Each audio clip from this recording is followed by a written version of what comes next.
¿Cómo surge la peli? ¿Y por qué hablo de tantas cosas? Porque todo está mezclado. O sea, no hay manera de hablar de racismo sin hablar de la esclavitud y de la maquinaria de la conquista, que es lo que produce la clasificación racial, ¿no?, de nuestro momento histórico. La película surge primero, la génesis de esta peli tiene que ver con que mi sobrina cuando tenía 13 años salió embarazada y a partir de ello quería hablar del embarazo en adolescentes. Pero luego, en el proceso, yo tenía que situar esta historia en mi película, los lugares, los espacios son importantes, tienen que tener una carga histórica y simbólica, por lo que comencé a trabajar con los batelles, ¿no?, que son estas comunidades de trabajadores cañeros. Y dentro de los batelles a encontrar adolescentes embarazadas. La película surge como un documental, pero luego deviene en algo que yo llamaba un híbrido, pero ya luego la industria lo ha nombrado como una ficción.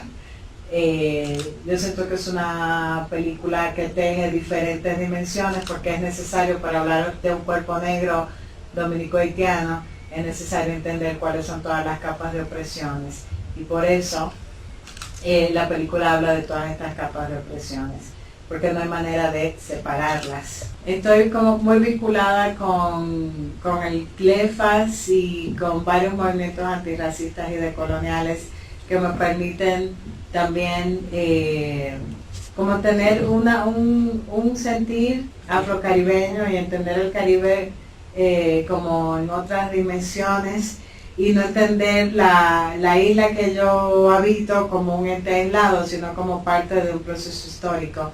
Y yo quería que la película tuviera ese sentir caribeño, sobre todo porque el azúcar, esa industria azucarera que marca el inicio y la entrada, ¿no?, de personas esclavizadas africanas para desarrollar esa industria en 1517, es una cuestión no solamente de la isla de Haití, de la isla dominicana y Haití, sino que también tiene que ver con el Caribe.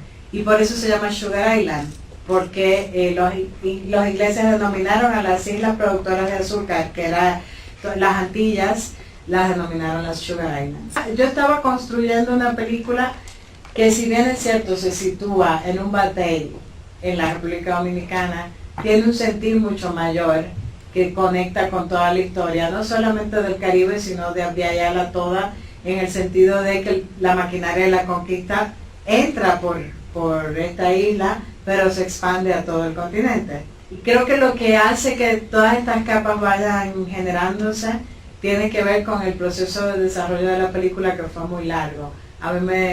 Yo tardé casi 8 años en poder tener el financiamiento para la película, por lo que esos 8 años hicieron que fueran entrando capas y capas y analizar muchas cosas e integrar y quitar y volver a poner.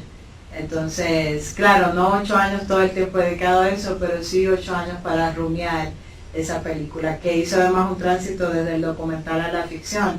Y el tema es que el documental hizo que yo abriera mucho el archivo, porque yo quería generar ese diálogo pasado-presente y entender que hay un proceso, ¿no?, en la isla de entrada, donde se introducen estos cuerpos negros que hasta hoy continúan trabajando en la industria azucarera. O sea, los cuerpos negros siguen sosteniendo este sistema de plantación.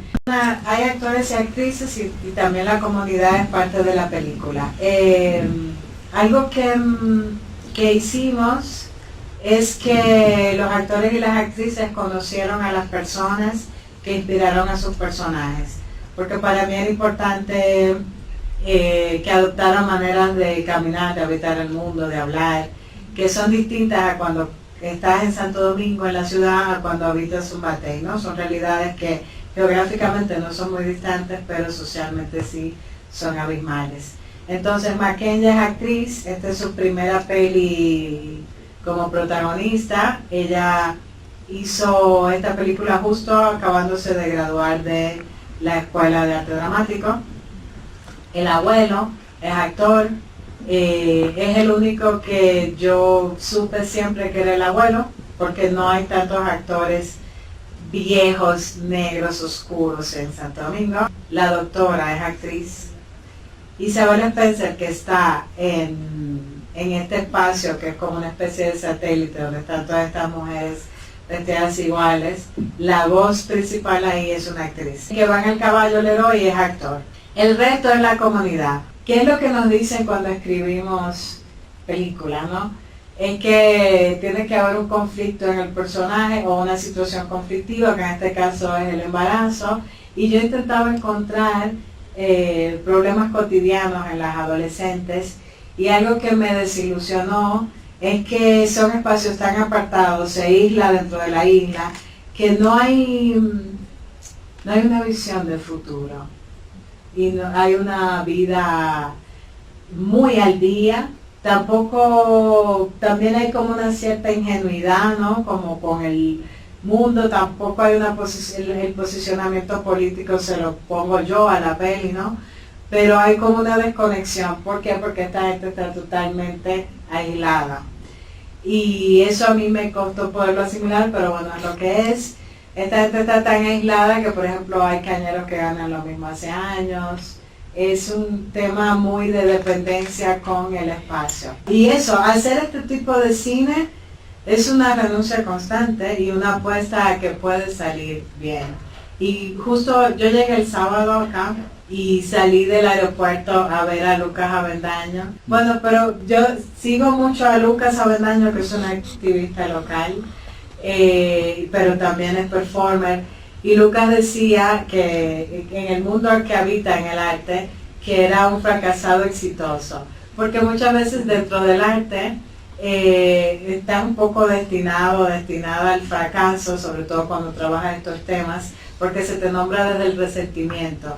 Pero cuando tienes éxito es cuando el norte global decide validar tu película, ¿no? Y al validarla, sigues habitando ese mundo del fracaso, solo que eres un fracasado exitoso y tu resentimiento ahora es validado. Y a mí me resonó mucho cuando Lucas hablaba de eso. Porque ahora yo estoy hablando de lo mismo que hablo dentro y fuera del cine, solo que ahora en Venecia decidieron seleccionar mi película, lo que permite que Sugar Island llegue a México. Si Sugar Island no estrena en Venecia y no hace un recorrido por Europa, el sur no me va a mirar, no nos miramos, no nos atrevemos a mirarnos y a validarnos, porque el sistema moderno, colonial y de género ya no necesita obligarnos a nada, está adentro. Entonces toda validación aquí depende del norte. Trabajo mucho y la gente que yo más sigo son amigas que trabajan dentro del mundo de la academia, que hablan de decolonialidad y antirracismo, pero hablan mal de la academia. Entonces, ¿cómo yo hago, igual que ellas, habitar la paradoja de criticar el sistema que te contiene? Yo habito la paradoja de este sistema que me oprime, pero al mismo tiempo es con sus recursos con los que yo hago el cine, que les voy a criticar.